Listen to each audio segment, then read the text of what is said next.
લોકમત ન્યૂઝમાં આપનું સ્વાગત છે। વડોદરા મ્યુનિસિપલ કોર્પોરેશનની ચૂંટણીમાં 15મી એપ્રિલે એક મહત્વપૂર્ણ અને નાટકીય વળાંક સામે આવ્યો છે।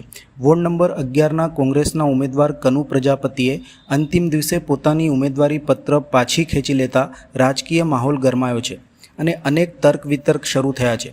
કનુ પ્રજાપતિએ ઉમેદવારી પરત ખેંચતા જ વોર્ડ નંબર 11ની બેઠક પર ભાજપના ઉમેદવાર ઉપેન્દ્ર ઉર્ફે વિષ્ણુ પ્રજાપતિ બિનહરીફ વિજેતા જાહેર થયા છે। આ જીત માટે ભાજપ માટે વડોદરા કોર્પોરેશન ચૂંટણીમાં પહેલી જીત તરીકે નોંધાઈ છે, જેના કારણે પાર્ટીના કાર્યકરોમાં ઉત્સાહ જોવા મળી રહ્યો છે। સૂત્રોના જણાવ્યા અનુસાર છેલ્લા 2 દિવસથી કનુ પ્રજાપતિ ગુમ હતા અને તેમની સાથે સંપર્ક સાધવામાં મુશ્કેલી પડી રહી હતી। આ દરમિયાન તેમના ઉપર ઉમેદવારી પરત ખેંચવા માટે રાજકીય દબાણ કરવામાં આવી રહ્યું હોવાનું ચર્ચાઓ પણ તેજ બની હતી। પૂર્વ ધારાસભ્ય અને પૂર્વ મેયર દ્વારા દબાણ થતું હોવાની શંકા ઉદ્ભવી હતી, જેના કારણે કોંગ્રેસના સ્થાનિક આગેવાનો સતર્ક બન્યા હતા। આ દરમિયાન કનુભાઈ પ્રજાપતિ અકોટા મામલતદાર કચેરીએ ફોર્મ પરત ખેંચવા માટે પહોંચતા પરિસ્થિતિ વધુ તંગ બની હતી। કોંગ્રેસના કાર્યકરો મોટી સંખ્યામાં ત્યાં એકત્ર થયા હતા અને ભારે હોબાળો કર્યો હતો। પરિસ્થિતિને કાબૂમાં રાખવા માટે પોલીસનો પણ ભારે બંદોબસ્ત ગોઠવવામાં આવ્યો હતો। કનુભાઈ પ્રજાપતિએ અંતે પોતાનું ઉમેદવારી પત્ર પરત ખેંચ્યું હતું। આ દરમિયાન તેમના સાથીદારો તેમને સાથે લઈને સ્થળ પરથી રવાના થયા હતા।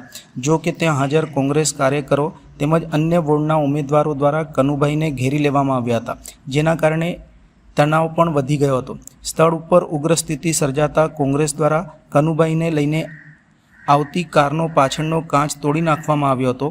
પરિસ્થિતિ ગંભીર બનતા પોલીસે કનુભાઈને સંરક્ષણ આપીને સુરક્ષિત રીતે કારમાં બેસાડી ત્યાંથી રવાના કર્યા હતા। આ સમગ્ર ઘટનાક્રમે વડોદરાની રાજકીય પરિસ્થિતિમાં ભારે ચકચાર મચાવી છે અને આવનારા દિવસોમાં આ મુદ્દે વધુ રાજકીય ગરમાવો વધે તેવી શક્યતા વ્યક્ત થઈ રહી છે। 22 રણોલી જિલ્લા પંચાયતના 3 ઉમેદવાર હતા।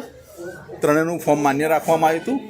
આજે 2 ઉમેદવારે પરત ખેંચ્યું છે, એટલે ભારતીય જનતા પાર્ટીના કેરવીબા ગિરિરાજસિંહ વાઘેલા એ વિજેતા જાહેર થયા છે બિનહરીફ, અને આમે જીતવાના તો હતા જ, પરંતુ સામેના ઉમેદવારોએ પરત ખેંચ્યું છે એટલે એમને અભિનંદન પણ આપીએ છીએ।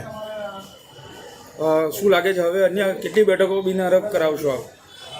ગુતાલમાં એક થઈ ગઈ છે, અમારા વાઘોડિયા જિલ્લા પંચાયતમાં રણોલી થઈ ગઈ છે, અને અનગઢમાં કદાચ 3 વાગ્યા સુધીમાં રાહ જુઓ, કદાચ થઈ જાય।